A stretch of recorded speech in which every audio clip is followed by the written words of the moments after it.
내가 예수 믿고서 죄사함 받아 나의 모든 것 다 변했네.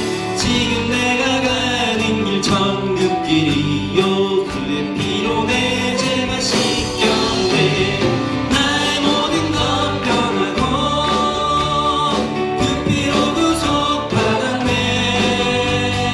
하나님은 나의 구원 되시오니 내게 정죄함 없겠네.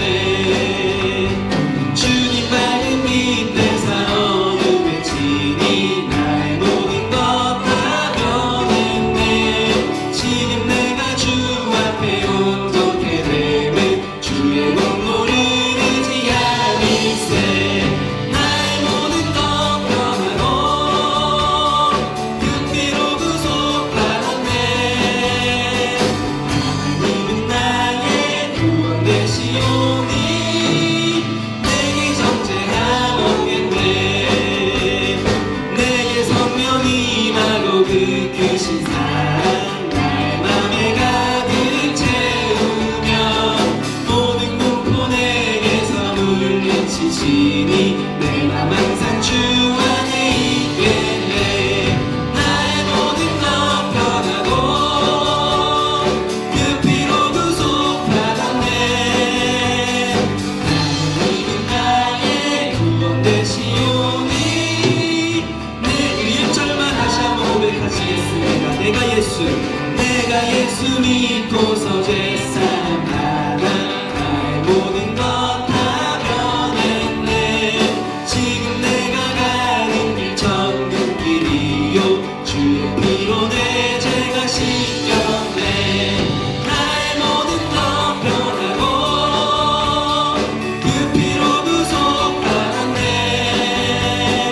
하나님은 나의 구원 되시오니 내게 정죄함 나의 모든 것 변하고 나의 모든 것 변하고 그 피로 구속받았네. 하나님은 나의 구원 되시오니 내게 정죄함 없겠네. 아멘.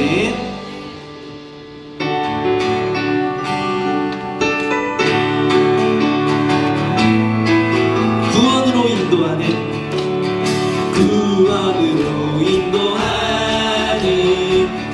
그분은 참 좋으며 생명으로 인도하는 그 길은 참 험하니 우리 몸에 지고 있는 그 더러운 죄질을 하나 없이 벗어놓고 힘써서 들어갑시다.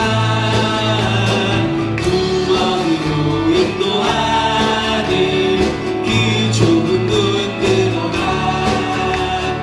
영생으로 인도하는 우리 다같이 박수 치면서 찬양하시겠습니다.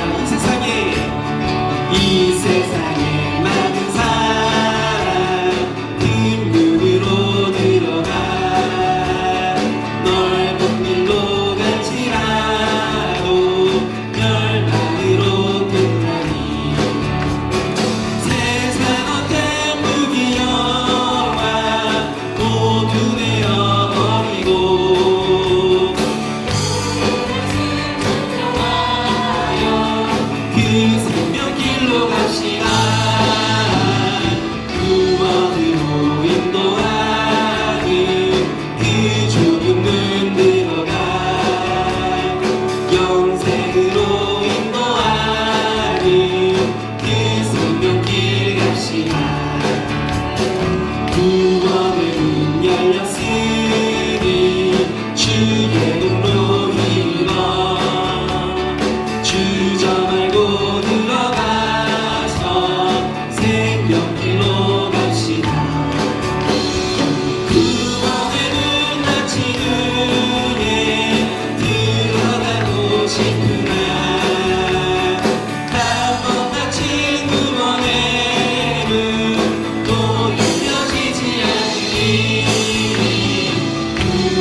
주님 손에 맡겨드리리 찬양하시겠습니다.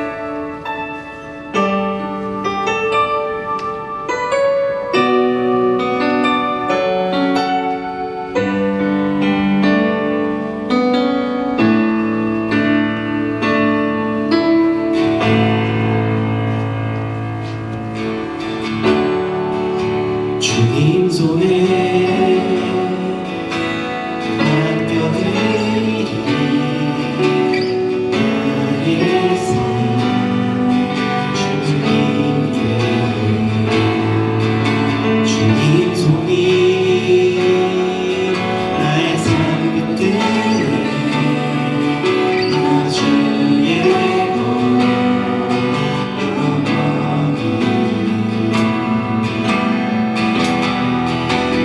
내가 믿는 분, 내가 믿는 분 예수, 내가 속한 분 예수, 삶의 이유 되시네, 내 노래 되시네. 전심으로 우리 2절로 고백하겠습니다. 주와 함께 걸어가리라. 주와 함께 걸어가리라. 모든 일을 주실래. 주 뜻 안에 나 살아가리니 주의 약속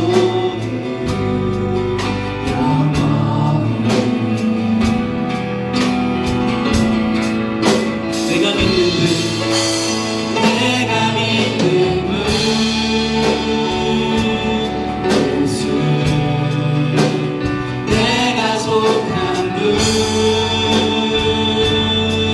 예수, 삶의 이유 되시네, 내 노래 되시. 내가 믿는 분, 내가 믿는 분 예수,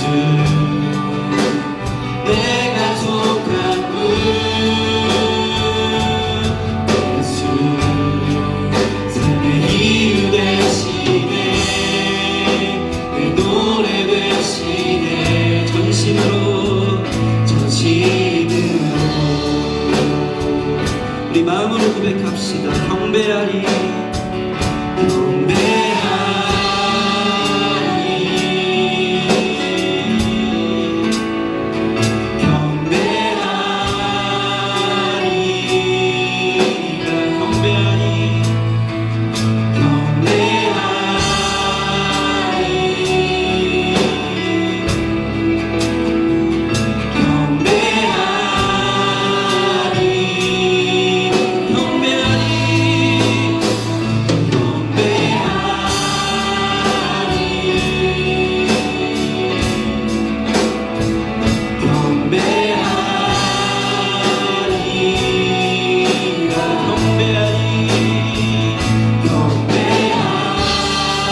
이곳을 주목하소서. 주 향한 노래가 꺼지지 않으니 하늘을 열고 보소서. 이곳에 임재하소서. 주님을 기다립니다. 기도의 향기가 하늘에 닿으니 주여 임재하여 주소서. 이곳에 오셔서 이곳에 앉으소서. 이곳에서 드리는 예배를 받으소서.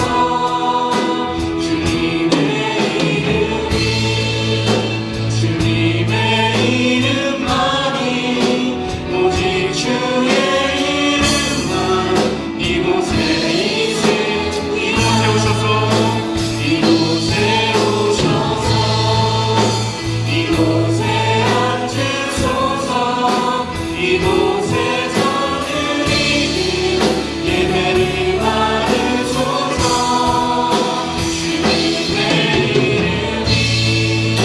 주님의 이름만이 오직 주의 이름만 이곳에 있으리라. 말씀입니다. 이사야서 6장 1절에서 8절까지 말씀입니다.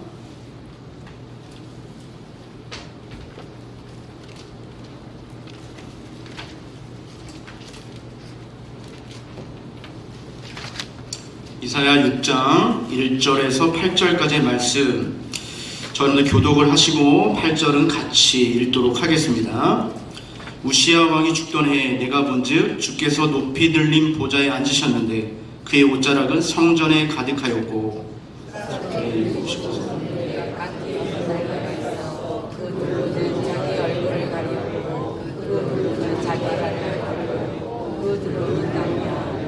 서로 불러 이르되 거룩하다 거룩하다 거룩하다 만군의 여호와여 그의 영광이 온 땅에 충만하도다 하더라.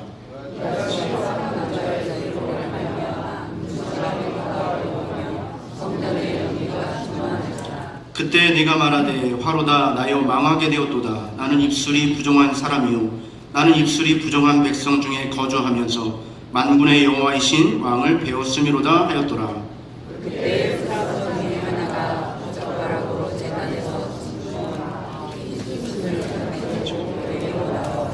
그것을 내 입술에 대며 이르되 보라 이것이 뇌 입에 닿았으니 내 악이 제하여졌고 내 죄가 사하여졌느니라 하더라.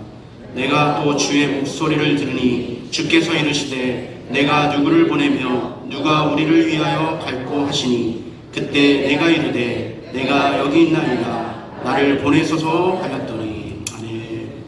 할렐루야. 여러분 축복의 인사드릴 때 여러분 아멘 하시면 더 귀한 은혜 임할 줄 믿습니다. 여러분 행복하십시오. 여러분 성령 충만하십시오. 아멘. 한 주간도 잘 사셨으리라 믿습니다. 자, 오늘은 구약의 이사야서 말씀으로 오늘 은혜를 나누도록 하겠습니다. 자, 말씀을 전하기 전에 이 두 가지 질문, 먼저 첫 번째 질문은 뭐냐면 여러분들이 성경에서 가장 좋아하는 책이 어디이실까 참 궁금합니다. 대답을 이제 안 하실 것인데 제가 한번 맞춰볼까요? 말씀을 읽으면서 은혜를 받으셨던 책 조사를 해봤더니 많은 분들이 시편의 말씀을 좋아한다고 합니다. 시편의 말씀을 많이 읽고 좋아한다고 합니다. 그러면 가장 많이 읽는 책은 어디일까? 우리가 가장 많이 읽는 책은 성경을 한번 보면 우리가 매년 그러죠. 이제 성경을 한번 일독해볼까 하면서 제일 먼저 펴는 곳 바로 창세기 말씀. 창세기 말씀을 또 우리 성도들이 가장 많이 읽는다고도 합니다. 저는 개인적으로 성경에서 가장 깊이 연구하고 또 관심 있게 본 성경책이 어디냐? 바로 오늘 여러분과 함께 나눌 이사야서 말씀이기도 합니다. 이사야서 말씀을 가지고 제가 부교육자 시절에 한 2년 반 동안 예배 시간에 또 강의도 하고 했는데 이 성경을 연구하고 이제 같이 나누는데 한 2년 반 정도가 걸렸던 시간이 기억이 납니다. 자, 이사야서 말씀이요, 굉장히 특별한 점이 많이 있습니다. 자, 우리가 보는 성경은 총 몇 권일까요, 여러분? 66권. 예, 66권 맞습니다. 제가 교회에서 성경 퀴즈를 하는데 성경이 총 몇 권입니까? 이렇게 했더니 아주 당당하게 얘기를 하시더라고요. 한 권이다. 당당하게 얘기를 하시더라고요. 또 어떤 분은 좀 그나마 낫습니다. 2권이다. 구약과 신약이다. 괜찮은 답이죠. 근데 어떤 분은 굉장히 기가 막힌 답을 하시더라고요. 만나 성경이 있고 프라임 성경이 있고 베트 성경이 있고 이런 얘기를 하시더라고요. 다 맞는 얘기입니다. 그런데 성경은 우리가 보고 있는 개역개정 성경은 총 66권으로 되어 있습니다. 66권. 자, 구약이 몇 권이죠? 39권. 구약은 39권. 신약은 27권. 그래서 39, 27 이렇게 외우시면 좋겠죠? 그래서 66권입니다. 특별하게 이 이사야서 말씀이요, 성경 어느 곳에 찾아보지 않을 정도로 총 66장으로 되어 있습니다. 66장으로 되어 있고, 좀 더 특별하다는 것은 뭐냐면 신학적으로 분류를 했어요. 신학적으로 분류를 해봤더니 내용상 1장부터 39장을 제일 이사야서라고 부릅니다. 제일 이사야서라고 부르고, 그 두 번째는 40장부터 66장까지를 제2 이사야서다. 이렇게 신학적으로 내용상 분류를 합니다. 그러니까 되게 좀 신기한 거예요. 이 이사야서도 1장부터 39장 전반부 얘기하는데 어떤 말씀이냐? 하나님께서 남유다 백성에게 경고합니다. 경고의 메시지를 보내시고 심판의 말씀이 선포되어지고요. 후반기에 이 40장부터의 말씀은 회복과 치유에 관한 말씀이 전달되고 있습니다. 그리고 또 한 가지 특별한 점은 뭐냐면 이 이사야서가 예수님 오시기 전에 약 720년, 730년경에 쓰여졌을 거다 이렇게 얘기를 하는데, 예수님, 장차 오신 예수님을 굉장히 많이 언급하고 예언한 책이 바로 이사야서 말씀입니다. 성경의 주인공 예수님이시거든요. 그 성경의 주인공이신 예수님을 이 이사야서가 이렇게 가장 많이 예언하기도 했습니다.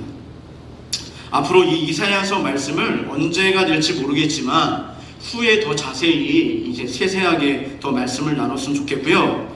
오늘은 이사야서 6장의 말씀을 볼 겁니다. 이사야서 6장 말씀이요, 굉장히 은혜가 되는 말씀입니다. 오늘 이 말씀을 보면서 하나님이 우리들에게 주시는 말씀을 잠시 살펴보도록 하겠습니다. 오늘 말씀 제목은요, 변화입니다. 변화. 한번 따라해 보실까요? 변화입니다. 네, 변화. 우리가 변하는 것, 변화를 얘기하는 것입니다. 자, 우리가 세상 속에서 살아가면서요, 나이가 들어가면서, 뭐 나이가 많다고 해서 그런 건 아니지만 우리가 세상 속에서 살아가면서 좀 바뀌지 않는 것들이 많이 있습니다. 직장 생활을 오래 하고 사업을 오래 하고 사람들과 관계 속에서 우리 안에 좀 좋은 신념이 생겼으면 좋겠는데 굉장히 좀 부정적인 신념이 생길 때가 많습니다. 말도 부정적으로 하고 행동도 부정적으로 하고, 그리고 나에게 이상한 고집과 아집이 생기기도 합니다. 그러니까 그 고집과 아집은 아무도 이렇게 고쳐주지를 않아요. 고칠 수가 없어요. 한번 내가 자리를 잡으면 이게 바뀌지 않는 거예요. 그래서 남이 어떤 얘기를 하면 굉장히 민감하게 반응을 하고 그걸 쉽게 받아들이지 않는 이상한 고집과 아집이 이게 생기게 됩니다. 자, 이런 것들은 어떻게 보면 내면적인 얘기지만은 외적인 것도 마찬가지고, 그러나 오늘 제가 얘기하고 싶은 부분은 무엇이냐면 내 영적인 부분이 쉽사리 바뀌지 않는다는 것입니다. 신앙생활 하는데 자신의 틀을 형성하고 있는 거예요. 자신의 틀이 만들어져 가지고 누군가 이렇게 들어올라가면 방어하고 좀 이상한 어떤 신앙생활을 하게 되는 그런 경우를 볼 수 있다는 것이죠. 나는 바뀌기가 굉장히 어렵습니다. 여러분, 세상에서 제가 말씀드린 기억이 있는데 정말 정말 바뀌기 어려운 것이 누군지 아십니까? 바로 내 자신입니다. 여러분들이 아니고 내 자신입니다. 저도 참 바뀌기 어렵습니다. 여러분, 만약에 여러분들의 아내와 남편이 아무리 잔소리해도 여러분 바뀐 적 있습니까? 절대 안 바뀌죠. 왜냐하면 자신의 틀이 있기 때문에 절대로 바뀌지 않습니다. 신앙생활도 마찬가지입니다. 누군가가 조언과 권면을 하지 못하는 거예요. 얘기했다가는 이거 큰일 나는 거예요. 큰일 나는 거예요. 이런 틀이 있기 때문에 우리가 이렇게 돼버리고 말았던 것이죠.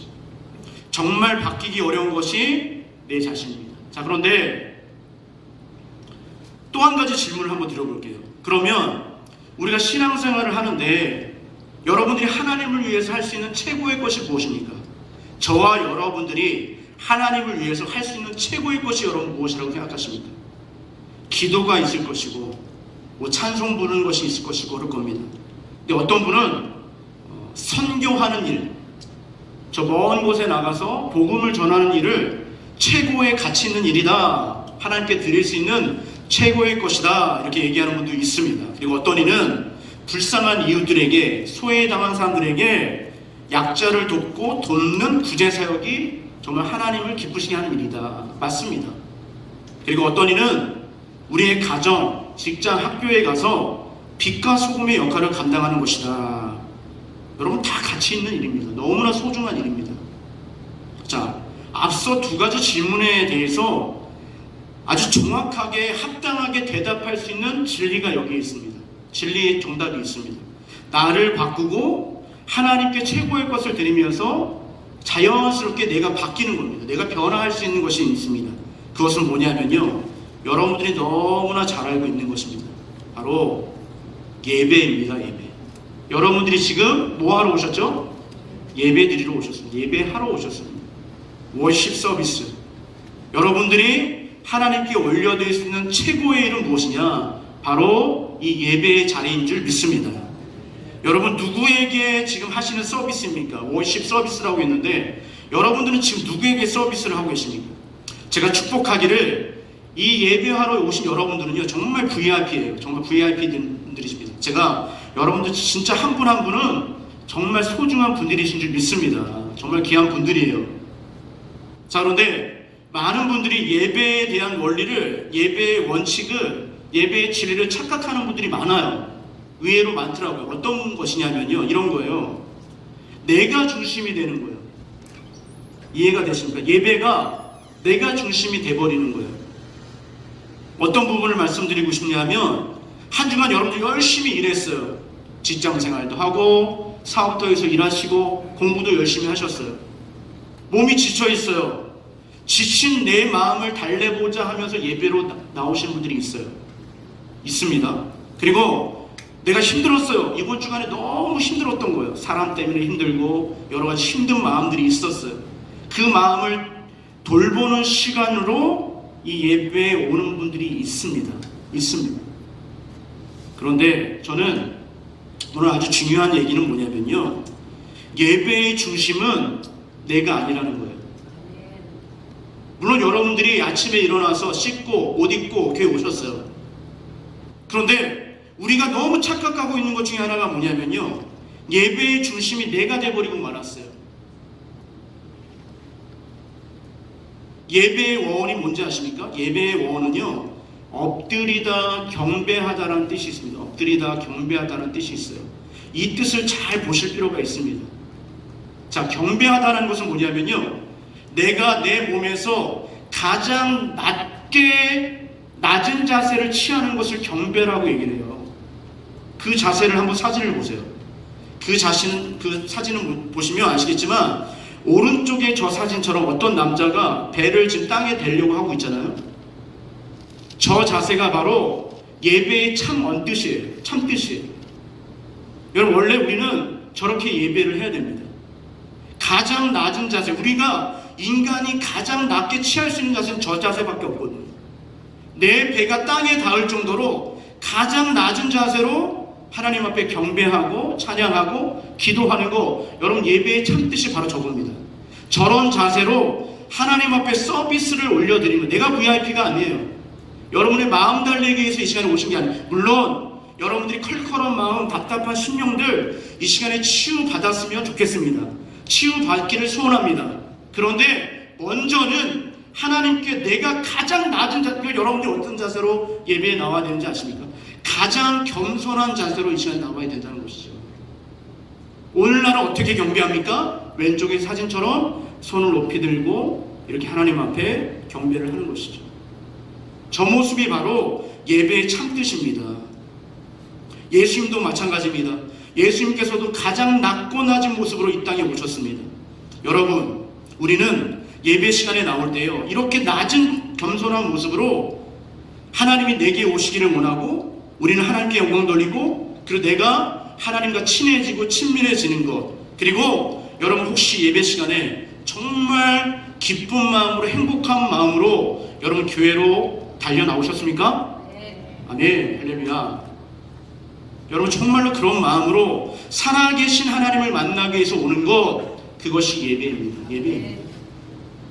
예배를 통해서 어떤 분은 은혜를 받고 났어요. 은혜를 받았더니 그토록 내가 찾고 헤맸던 주님을 만나고 나니까요, 예배 시간이 주일이 그렇게 그리워지는 거예요. 그래서 예배를 사모하게 되고, 빨리 주일이 됐으면 좋겠다, 빨리 주일이 됐으면 좋겠다. 예배는 그런 것입니다. 예배는 그런 것입니다. 자, 그런데 예배가 참 위험한 것 중에 하나가 뭔지 아십니까? 습관적인 예배입니다. 습관적인 예배. 이 예배가 굉장히 위험한 겁니다. 일요일이 되니까 아침에 일어나서, 우리 교회 이제 일요일이라면, 최소한 교회에 오시면 주일날은 여러분 일요일이라는 말은 쓰지 마세요. 부탁을 드리겠습니다. 주님의 날입니다. 주일입니다. 주일. 일요일 되니까 옷 갈아입고 예배 나 힘드니까 와서 그냥 마음만 그냥 위로받고 와야지. 여러분 죄송하지만 예배의 참뜻은 그게 아닙니다. 정말 나의 최고의 VIP 되신 하나님께 영광을 돌리는 여러분들 나오신 줄 믿습니다. 아멘. 네. 오늘 이 생각을 하시고 이 마음을 가지시면서 오늘 이사야서 6장 1절 말씀 한번 여러분들이 다시 한번 큰 목소리를 읽으셨으면 좋겠습니다. 자, 시작.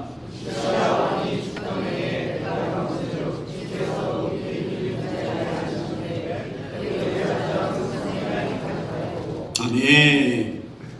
자, 이사야가요 하나님을 만납니다. 언제 만나냐 하면 그 시기와 때가 이렇습니다.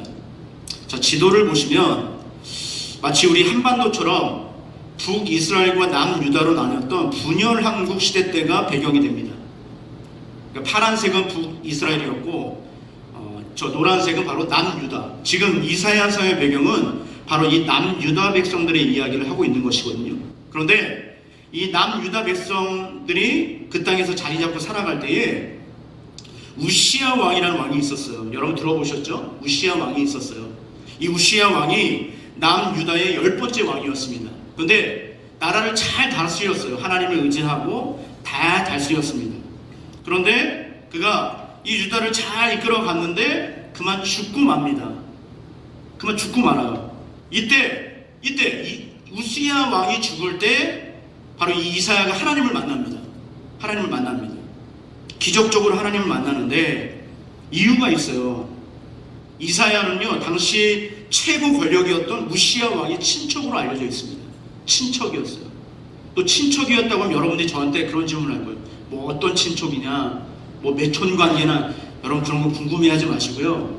그런 거 궁금해하면 어떻게 된다고요? 다칩니다. 다치니까 그럼 궁금해하지 마시면 그냥 친척이에요. 친척. 그냥 가까운 친척이다. 여러분 이해하시면 돼요. 자, 보세요. 왕의 가족이에요. 친척이에요. 오늘로 말하자면 대통령의 가족입니다. 대통령의 친척이에요. 아주 가까운 사람이에요.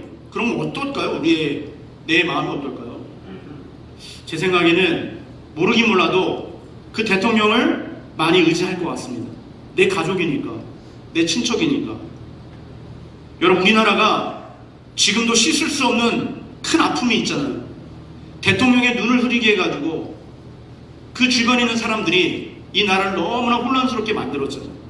그러니까 너무나 우리는 참 힘든, 그러니까 이 땅에 이 백성들만 너무나 고통을 당하는 거죠. 그러니까 아마도 이사야도요 지금 이 우시야 왕을 굉장히 많이 의지했던 것 같아요. 의지했을 것 같아요. 6장은 뭐냐면 바로 우시야 왕이 죽고 난 바로 이후의 말씀이거든요. 여러분들이 읽으셨지만 우시야 왕이 죽고 난 해에, 그 해에 이사야가 고백을 합니다. 성전에서 주님께서 높이 들린 보좌에 앉으셨는데 그의 옷자락이 성전에 가득했더라. 여러분, 이 놀라운 현상을, 이 놀라운 광경을 우시야 왕이 죽던 해에 이사야가 지금 보게 된 거예요. 성전에서 그가 하나님을 만나는 겁니다. 하나님의 영광을 본 거예요. 여러분, 아주 놀라운 은혜였죠. 놀라운 은혜였습니다. 여러분, 우리가 하나님을 만나는 아주 중요한 시점이 있어요. 대부분은 다 그런 거 아닌데 어떤 시점에 하나님을 만나냐면요, 대체로 우리가 무언가 의지할 곳이 없을 때, 이제 더 이상 내가 의지할 데가 없는 거예요. 그때 벼랑 끝에 서 있을 때 우린 누굴 찾는지 아십니까? 하나님을 찾게 돼 있어요. 여러분 믿으십니까? 네, 하나님을 찾게 돼 있어요. 심지어 교회를 다니지 않는 사람들도 여러분 잘 보세요. 가장 힘들고 벼랑 끝에 서 있을 때 누구를 찾는지 여러분 한번 보시라고요. 그들도 하나님을 찾게 돼 있습니다. 인생의 마지막 끝에 하나님을 찾는데, 이때가 이사야가 만날 때, 하나님을 만날 때가 바로 그때였던 거예요. 절망 속에 있을 때, 더 이상 의지할 데 없을 때 하나님을 만나게 된 거예요. 자, 2절 말씀 보세요. 자, 2절 말씀 보시면, 스랍들이 모시고 섰는데 각기 6날개가 있어 그 둘로는 자기 얼굴을 가리었고 그 둘로는 자기의 발을 가리었고 그 둘로는 날며. 여러분, 굉장히 신비스러운 현상을 계속해서 이 이사야가 경험합니다. 스랍들이 뭐냐면요, 천사와 같은 신비한 존재인데요, 오늘 말씀해 보니까 6날개를 갖고 있었고요, 그리고 사람의 음성을 이게 말할 수 있었어요. 그리고 손과 발을 가지고 있었는데, 자 3절 말씀 보세요. 그들이 이렇게 찬양을 합니다. 거룩하다, 거룩하다, 거룩하다, 만군의 여호와여, 그의 영광이 온 땅에 충만하도다 하더라. 여러분, 이 스랍들이 그 성전에서 이렇게 날며 돌아다니며 거룩하다, 거룩하다, 거룩하다, 만군의 여호와여 이렇게 부르짖고 찬송을 부르고 있는 거예요. 여러분 잘 생각해 보세요. 우리가 드리는 예배가 바로 이런 겁니다. 바로 이런 겁니다. 이사야가 만났던 그때만 그 광경이 예배드린 장소가 아니라, 여러분 이곳은 성전이죠. 성전입니다. 그 여러분들이 우리가 예배드릴 때 뭐합니까? 찬양 부르잖아요. 여러분 아멘? 찬양하시잖아요. 그리고 여러분 기도하시잖아요. 그죠? 여러분 마찬가지입니다.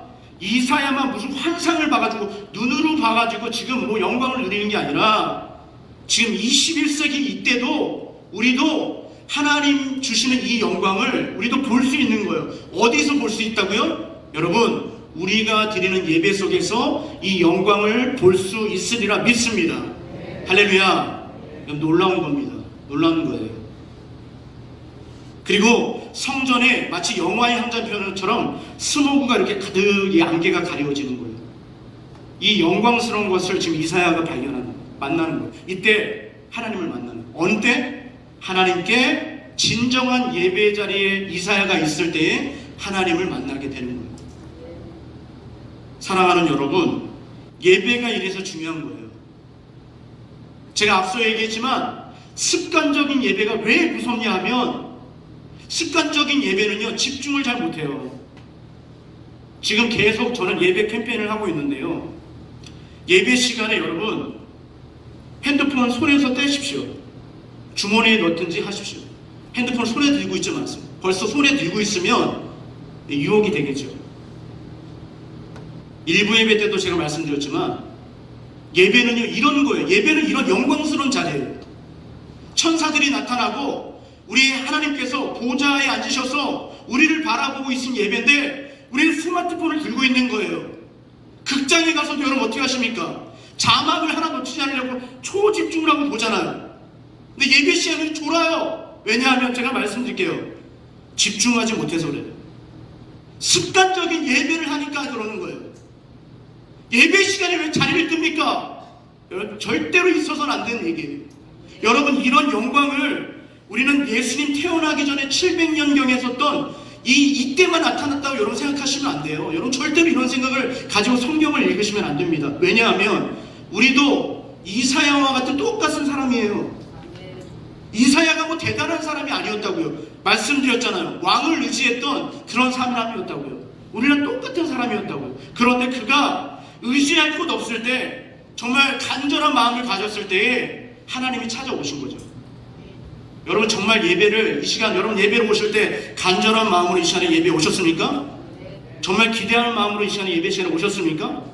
여러분 바로 이 자세죠. 이런 자세죠. 자, 5절 말씀 보세요. 5절 말씀, 자 이것도 같이 읽도록 하겠습니다. 같이 읽겠습니다. 그때 내가 말하되 화로다 나여 망하게 되었도다. 나는 입술이 부정한 사람이요 나는 입술이 부정한 백성 중에 거주하면서 만군의 여호와이신 왕을 배웠음이로다 하였더라. 아멘. 아주 중요한 고백을 합니다. 지금 이사야가 뭐 하고 있는지 아십니까? 회개하고 있는 거예요. 나는 입술이 더러운 사람이로다. 그리고 굉장히 저에게 다가왔던 것은 무엇이냐면요, 부정한 백성 중에 거주하면서, 이 부분이었어요. 여러분 우리가 세상 속에 살고 있잖아요. 그런데 우리는 믿지 않는 사람도 만나고, 그리고 좀 성격이 이상한 사람도 만난다고.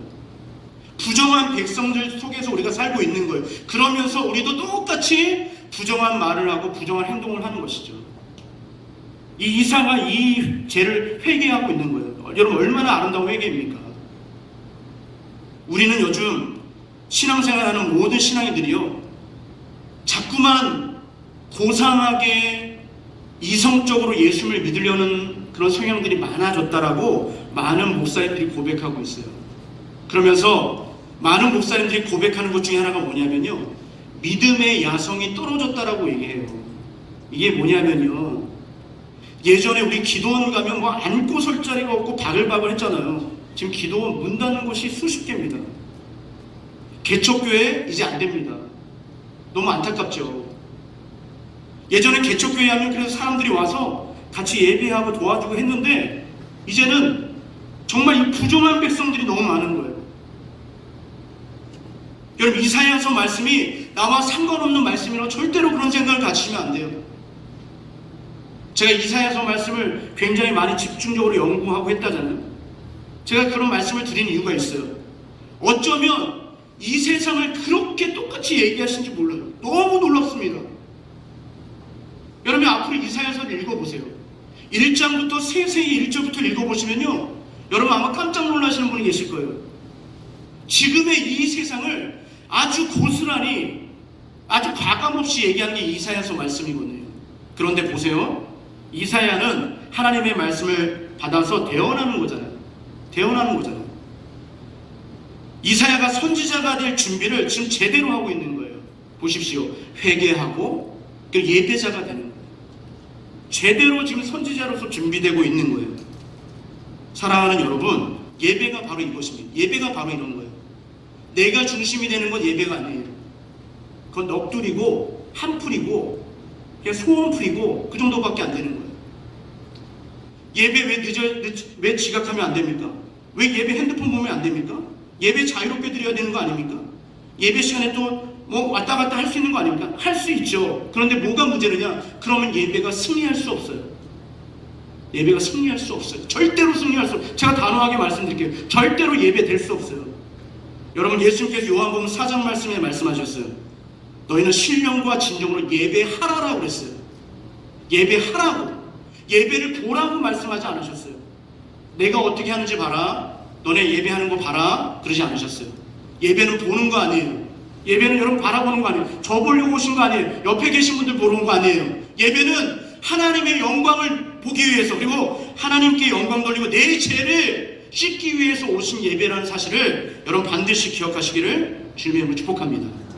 여러분 제가 앞서 두 가지 질문을 했는데 그 두 가지 질문의 정답이 이겁니다. 예배가 나를 바꿀 수 있는 거예요. 예배를 잘 들으시면 내가 잊을 수 없는 예배가 어느 순간에 와요. 습관적인 예배를 드리면 절대로 그 기회는 찾아오지 않습니다. 여러분 보세요. 예배 시간에 와서 일찍 와서 먼저 내 죄를 회개하며 나가는 거예요. 이사야처럼 주님 나는 이 부정한 백성 중에 살았습니다. 부정한 백성 중에 무리 중에 살았더니 내 입술이 더러웠고 내 행동이 더러웠습니다. 회개하는 것이죠. 그리고 찬양하는 것이죠. 거룩하다 거룩하다 만군의 주여 앞서 말했듯이 경배 드리는 것이죠. 그러면 어떻게 되느냐? 우리 하나님이 그 영광 가운데 우리에게 인재하시는 줄 믿습니다. 여러분, 하나님과 다수의 예배라고 생각하지 마십시오. 하나님과 다수의 예배라고 생각하지 마십시오. 그 개념을 깨뜨리십시오. 지금 여러분은 하나님과 1대1로 예배한다는 사실을 여러분 잊지 마시기를 축복합니다. 여러분, 그러면요 어떤 생각이 드냐면 예배를 잘 드릴 수밖에 없는 거예요. 예배를 하나님과 1대1로 드리는데 내가 막 이쪽 저쪽 신경 쓸 겨를이 없죠. 하나님께만 집중할 수 있다는 것이죠. 저는 교육부서도 맡아보고 사역을 하면서 아쉬운 점 하나가 있습니다. 어떤 거냐면 올해 여름에도 우리 어린이 성경학교도 했고 우리 청소년부도 찬양 집회도 갔고 그랬었는데 청년들하고 같이 갔는데요.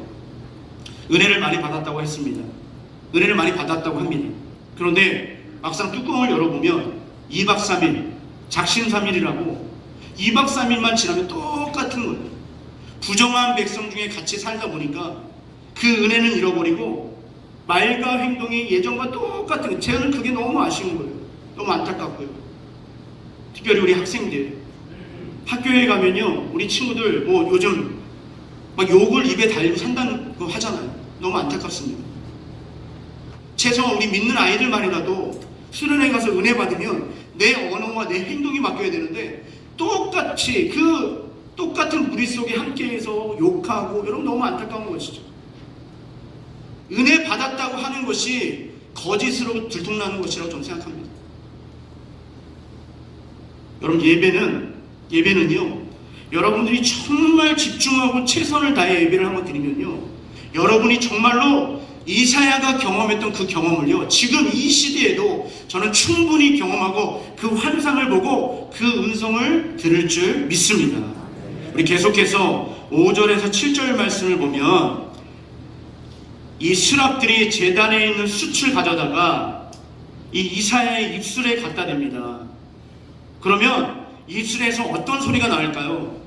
뭔가 타는 듯한 소리가 들릴 겁니다. 치하는 소리와 함께 이 이사야가 이런 고백을 합니다. 이 스랍들이 이렇게 선포합니다. 너의 죄가 사라졌다고 선포합니다. 이건 스랍들이 선포하는 게 아니라 그 하나님, 예배를 받으신 하나님이 이 이사야 선지자의 죄를 사해졌다고 선포하신 것입니다. 할렐루야. 여러분, 어떤 이단 시비가 있었던 교회가 있었어요. 그 교회에서 저도 참 그 얘기를 듣고 안타까웠는데 이런 일을 했다라는 거예요. 쪽지를 나눠주고 기도 제목을 적으세요 했습니다. 그래서 나름대로 기도 제목을 적어냈습니다. 그랬더니 자 이제 불을 태웁시다 해서 불을 붙여서 그 종이를 다 불사르는 거예요. 하늘에 날리면서 불사르죠. 그러면서 하는 얘기가 뭐냐면 선포하는 거예요. 자 이제 저 불과 함께 종이가 타면서 우리의 죄가 다 사해졌습니다. 할렐루야. 여러분 맞습니까? 여러분 이런 일이 지금 정말 안타까운 교회에서 일어나고 있는 거예요. 여러분 말도 안 되는 얘기죠. 종이 불태우면 우리 죄가 사합니까? 여러분 이거 있을 수 없는. 그런데 이사야는 다른 거예요. 이사야는 하나님께서 천사를 직접 내리셔서 숯을 입에 갖다 대니까 그 입술에서 소리가 남과 동시에 하나님의 죄가 사라졌다고. 여러분 예배의 자리가 그런 거예요. 예배의 자리가 그런 거예요. 예배의 자리가 그런 거예요. 여러분의 죄가 있으면 이 시간에 그 죄를 숨기지 마시고 기도하면서 여러분의 죄를 고백하시는 것이죠. 할렐루야. 그럼 어떻게 되느냐? 제단 숯불에 우리 입술에 갖다 대셔서 그러면 우리의 죄가 하나님께서 말미암아 우리에게 선포하시고 우리의 죄를 사하신다는 겁니다. 할렐루야. 저는 믿습니다. 우리 예배의 자리는 지금 우리가 드리는 예배의 자리도 마찬가지로 용서받고 구원받고 여러분들이 진심으로 회개할 때에 이 예배의 자리가 그런 영광스러운 자리가 될 줄 믿습니다. 하나님 정말 우리가 이사야가 성전에서 하나님의 영광을 경험했듯이요 우리도 이 예배 속에서 우리는 충분히 우리 하나님을 발견할 수 있습니다. 조건이 있습니다. 조건은 뭐냐면요 이제 다른 것에 신경 쓰지 마시고 다른 것에 신경 쓰지 마시기 바랍니다. 우리는 너무 다른 생각이 너무 많은 것 같습니다. 예배에 집중하지 못하고.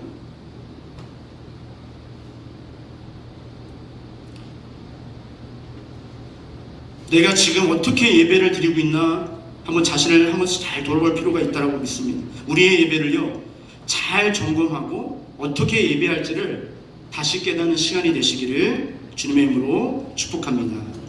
끝으로 우리 8절의 말씀 읽겠습니다. 8절의 말씀 우리 같이 읽겠습니다.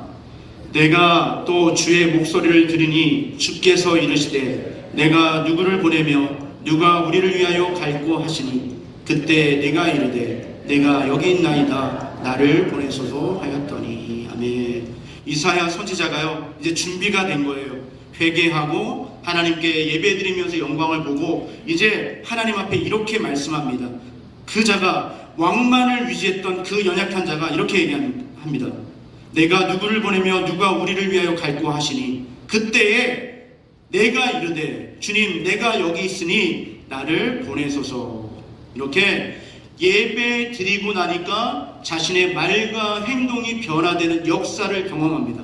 그리고 그가 선지자로 살겠다고 하나님 앞에 지금 선포하고 서원하고 것인 줄 믿습니다. 여러분 우리도 마찬가지입니다. 예배 드리고 나서 성전문 나가면 그냥 똑같은 삶을 살아가는 것이 아니라 여러분 예배 속에서 은혜 받으시고 여러분의 언어가 바뀌고 여러분의 말이 바뀌고 여러분의 행동이 바뀔 수 있기를 축원합니다. 우리 믿음의 선배들은 어떻게 예배를 드렸을까요? 로마의 기독교 박해가 너무 심했을 때 그 심한 박해를 피해가지고요 지하에 동굴을 파고 들어갑니다. 카타콤이라고 하죠. 지금도 카타콤에 성지순례를 가면 그 안내자의 인도에 따라서 가지 않으면요 길을 잃어버릴 정도라고 합니다. 아주 꼬불꼬불하게 이 동굴이 파고 들어간 곳이죠. 그곳엔 예배당도 있고 그곳에는 화장실도 있고 그리고 가족들이 모여있는 공간이 있어요. 얼마나 박해가 심하면 예수님을 그렇게 믿고 싶어서 저 지하 땅굴을 파고 들어가서라도 예배를 드렸겠습니까? 우리의 믿음의 선배들은 그렇게 예배를 드렸어요. 우리는 이렇게 좋은 시설에서 에어컨도 나오고 여름엔 시원하고 겨울엔 따뜻한 이런 성전에서 예배 드림에도 불구하고 여러분 팔짱을 켜고 다리를 꼬고 핸드폰을 만지작 거리고 계속 졸면서 예배를 드리고 있고 여러분 너무너무 안타까운 것이죠. 너무너무 안타까운 이 한 시간이 너무너무 안타까운 이 한 시간이 너무나 기도한 것인데 너무너무 안타까운 것이죠. 너무너무 안타까운 것이죠. 하나님 여러분들이 다시 한번 여러분들이 하나님 앞에 정말 하나님 앞에 결심하십시오. 예배 속에서 만난 그 이사야처럼 우리도 이사야처럼 그런 하나님을 경험할 수 있게 해달라고 여러분 영광스러운 그 고백이 여러분 안에 나타날 수 있기를 축복합니다. 북한 선교에 대한 세미나를 한번 참석한 적이 있었습니다. 그 세미나 중에 미국의 어느 선교사님이 북한에 들어가셨어요. 그리고 북한의 한 할머니를 만났는데 이분이 예수 믿는 할머니였던 거예요. 이 할머니가 그런 고백을 하는 거예요. 방에 들어오라고 시끄럽게 얘기하면 날 잡아간다고. 그리고 이불을 뒤집어 쓰고 이렇게 기도를 하는 거예요. 그걸 녹음한 거예요, 선교사님이. 이 할머니가 이런 고백을 합니다. 하나님, 지금 이 땅은 예수 믿는 사람들을 박해하고 모진 핍박을 하고 있지만 우리의 믿음이 절대로 흔들리지 않게 하시고 주님 오실 때까지 기도하고 예배 드리게 하여 주시옵소서. 그리고 남한 땅의 교회 성도들이 우리를 위해 기도하게 하시고 그들의 믿음이 변하지 않게 하옵소서. 이렇게 떨리고 나지막한 목소리로 이불을 뒤집어진 채 그렇게 기도하는 할머니의 그 기도를 제가 들은 기억이 있습니다. 많은 것을 생각하게 하는 그런 기도였습니다. 지금 이 시대에도 예수님을 믿는다고 해서 잡아가지고 너무너무 끔찍한 얘기지만 북한에서 그런 얘기도 있었습니다. 예수 믿는다고 해서 잡아다가요 공장에 끌고 와가지고 너무 끔찍한 얘기입니다. 그 어마어마한 용광로의 불을요 그 얼굴에 그냥 쏟아붓는 거예요. 이렇게 예수 믿는 사람이 있다고. 너가 예수 믿는다고 하면 예수 안 믿는다고 하면 이런 일은 없을 거야. 너네 처형하지 않을 거야. 괜찮아. 너 김일성, 우리 김정일 수영동지만 믿는다고 하면 너네는 이런 일을 괜찮다. 예수를 믿는 너를 부정하기만 해라. 나는 절대로 부정하지 않죠. 저 북녘 땅에 우리 믿음의 사람들이 있는 거예요. 그런데 이 소중한 시간, 여러분들에게도 얼마나 소중한 시간입니까? 여러분, 우리가 정말 마음만 잡으면요, 마음만 다 잡으면요, 정말로 여러분 습관적인 예배를 우리 탈피할 수 있습니다. 가장 무서운 예배가 무엇이냐면 습관적인 예배입니다. 습관적인 예배. 여러분 정말로 주님의 말씀을 붙잡고 여러분들 제가 부탁을 드리겠습니다. 절대로 습관적인 예배를 여러분 회개하시고 탈피하시고, 이제는 오늘 말씀과 같이 이사야 선지자처럼 주님 나를 써달라고, 오히려 이 부족한 나를 써달라고 여러분 용기 있게 선포하시는 그런 예배자가 될 수 있기를 축복합니다. 사랑하는 여러분, 정말 이 첨단 이 시대를 겪는 우리들에게도요, 하나님은 영광을 보여주십니다. 하나님 우리들에게 환상을 보여주십니다. 여러분 열심히 최선을 다해서 예배하시면 하나님은 그 사람을 만나주시고 그 사람의 삶과 언어와 행동을 여러분 바꿔주시고 예수님의 사람으로 만들어주실 줄 믿습니다. 그런 믿음을 가지시면서 하나님께 늘 예배자로 서실 수 있는 우리 모두가 되시기를 주님의 이름으로 축복합니다. 축복합니다. 우리 하나님 앞에 이 시간에 결심 기도를 드렸으면 좋겠습니다. 여러분 이 시간에 기도하실 때에 아버지 앞에 이렇게 기도했으면 좋겠습니다. 하나님이 찾으시는 그 예배자 내가 되기 원합니다. 이사야처럼 나에게도 환상을 보여주시고 예배를 잘 드림으로 내가 바뀌고 내 언어가 바뀌고 내 행동이 변화되게 하여 주시옵소서. 우리 가정이 바뀌게 하여 주시옵소서. 우리 시간에 한 목소리로 하나님 앞에 결심 기도하며 나아가겠습니다. 기도하겠습니다. 할렐루야. 하나님 나라 임하소서. 우리 함께 찬양하며 나갑시다.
지금은 십자가 귀한 보혈로 우리를 구원하신 예수 그리스도의 은혜와 온 세상 창조하신 우리 하나님의 사랑과 살아서 역사하시는 성령님의 은혜가 예배를 드리고 참되며 아름다운 예배자로 살아가겠노라고 결심하는 귀한 성도들 머리머리 위에와 사랑하는 다음 세대를 위해 오늘도 수고하고 애쓰는 아름다운 손길들과 주의 복음이 전해지는 선교지와 선교사님들, 그리고 이 땅의 교회들 위해 이제부터 영원까지 함께 하시기를 간절히 축원하옵나이다.